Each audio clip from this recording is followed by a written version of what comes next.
A project honouring a piece of Manitoba railway history just got a major donation. The Dauphin rail turntable was an 84-foot, 40-ton steel structure.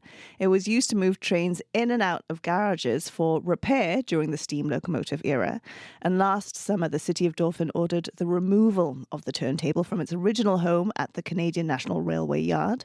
But the team at the Dauphin Rail Museum rallied to save a portion of the turntable for a future exhibit. And the museum just received a $10,000 donation to help move the giant piece of metal to its new home in Dauphin's CN Park. Jason Gilmore is the president of the Dauphin Rail Museum, sometimes mashup winner and a regular listener. He joins us now. Good morning, Jason. Good morning. So, may I say, I need to get up early and listen to this banter you because do. I totally love it. So I miss out on that. So I need to make a mental note. It's worth it, man. Sorry. Set your alarm. Absolutely. I'll just send you my list of grapes and you can sleep in. Yeah. Jason, it was because we've talked to you before about kind of the ups and downs of what you've been going through with the turntable. Yeah, and I think we originally talked all the way back in February or March of 2025. Yeah. So that's when we first spoke. And you're so passionate about this, and it was so nice to hear this kind of good news story after such a tumultuous time. How are you feeling? Absolutely. It's the old adage of trying to make lemonade out of lemons. We didn't get what we ideally wanted, but in another respect, this is going to be in an area, if this exhibit comes to fruition, many more people will be able to experience it, see it, and just having saved a very important part of our history and actually Canadian history. Yeah, jog our memory a little bit about what's so special about this turntable and why you were fighting to preserve it. Well, Dauphin, Manitoba is basically the birthplace of Canadian Northern Railway that became Canada's third transcontinental railway by 1915. So just that in itself, and given the age of both the sites, so the 15-stall roundhouse and this turntable were built in 1906.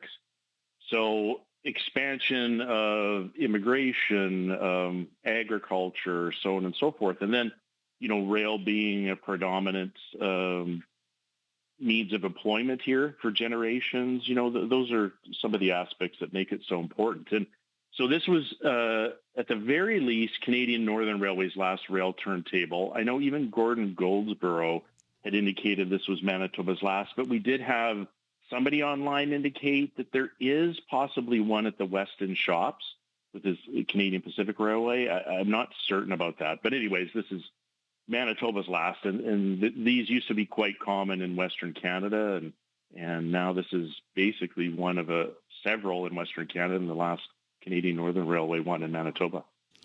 So you said, it went through a tricky time with the city of Dauphin. Yes. But you made lemonade out of lemons. Tell us about your lemonade. Yes. So interesting story as well. It was actually a visitor that had come by several years ago. So we basically agreed with the city that we could preserve a portion, and it's the portion that actually had the driving motor on it. And we saved a piece of the curved rail that motor ran on, that it would turn 360 degrees. And then, I'd met an architect several years ago just as a visitor and had her card. And so basically reached out to her, shout out to Amy Clausen. She's with Stantec Architecture, and they're the ones that did the rendering. And we had some back and forth, and the renderings are quite bold, and we're excited about that. And so what's the plan then for this piece of the turntable? What will the new exhibit look like? So currently it's just housed at the City Public Workshop. It's going to be eventually moved just adjacent to our station in the museum here in CN Park, which dates back to 1920. The building here is 1912.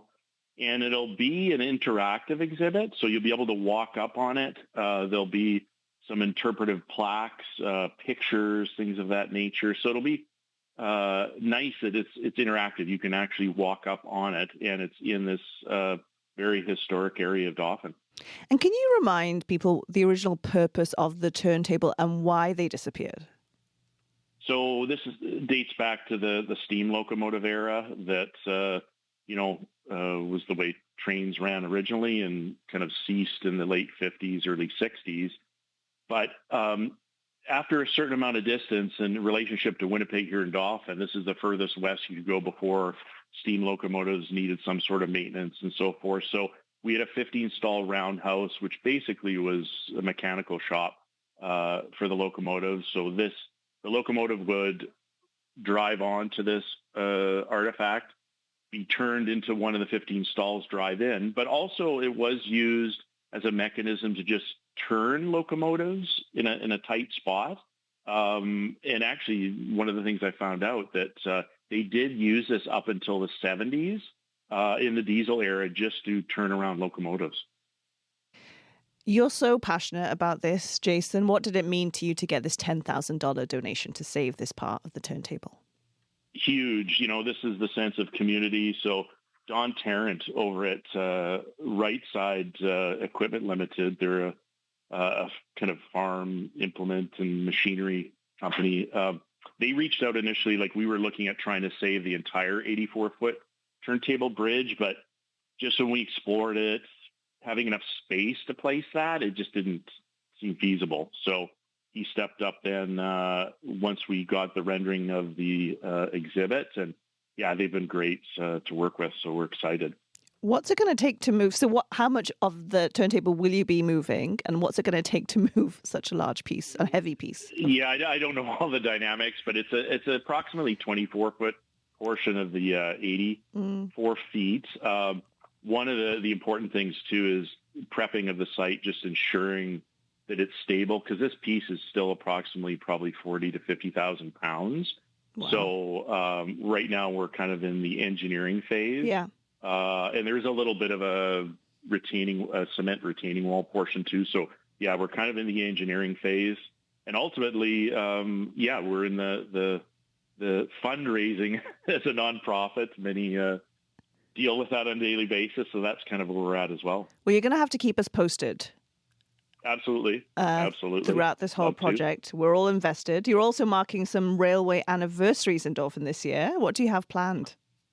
So there's this year, so there's multiple. So 130th anniversary of the arrival of the first train, which created current day physical Dauphin. 125th anniversary of Dauphin being incorporated as a town. And then finally, the 25th anniversary of the station itself being fully restored and the grand reopening. We've got this ride. It's kind of hard to describe, but it's a 6-foot scale model of a CN locomotive and a caboose. So it's in entirety like 43 feet long. CN has 3 of these in North America, and this one's based out of Edmonton. So it's going to be coming to Dauphin over Ukrainian Festival weekend.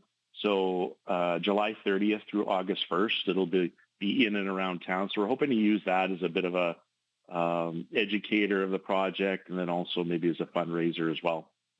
Jason, so lovely to have you on.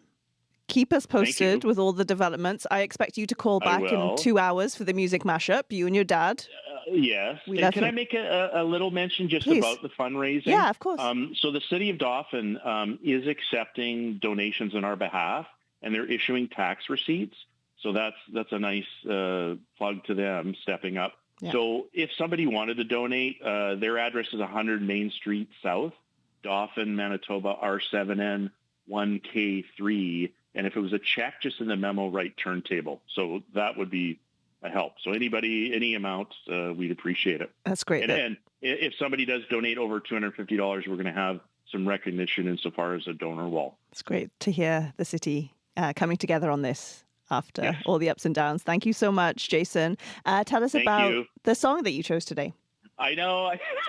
So I think Bruce laughed about this previously too. I love Matthew Good. I was going to go with somebody else, but I looked at 2001, which aligns with the 25th anniversary of the station reopening. So I looked at some different albums. And once again, I went with Matthew Good, unfortunately, just the vibe of the early morning. Although this one does kind of build a little bit more than the last one I picked.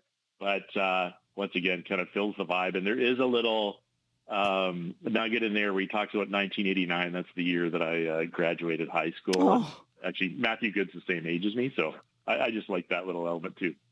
Many reasons to play it. Yes. Most of all, yes. hope you enjoy it. Thank you so much, Jason. Thank you. Take really care. appreciate it.